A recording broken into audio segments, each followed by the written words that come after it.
வியாதியினால ஒரு வேதனை, வியாதியினால ஒரு துன்பம், வியாதியினால குடும்பத்தாருடைய சமாதானம் கெட்டு,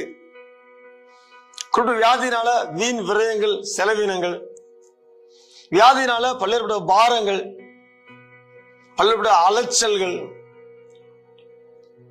அப்படி சிக்கி தவித்து கொண்டிருக்கிற உங்களை பார்த்துதான் கர்த்தர் இன்றைக்கு பேசுகிறார்.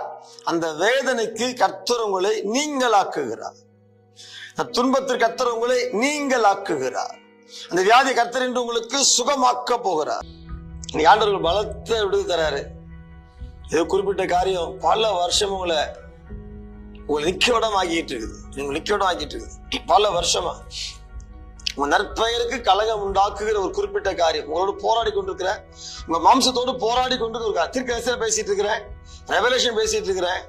உங்க வாழ்க்கையில ஏதோ ஒண்ணு உங்க பர்சனல், உங்க ஃபிளஷ், உங்க மாம்சத்துல ஏதோ ஒண்ணு பல வருஷமா உங்களை உறுத்திட்டு இருக்குது. உதிரத்தின் ஊரல் ஊரல் ஊரல் ஆனா சொல்ல அது நின்று போகுதுன்ற, அது நின்று போகுதுன்ற, அது நிக்குதுன்ற. இன்னைக்கு உன்னை சுகமாக்குகிறார். இன்னைக்கு நீ சுகம் அடைகிற அந்த வேதனை, அந்த துன்பத்துக்கு உங்களை நீங்களாக்குகிறார். ஆண்டு கிழங்கு பிரச்சனை, வியாதி பிரச்சனை, கர்த்தர் உங்களை சுகமாக்குகிறார்.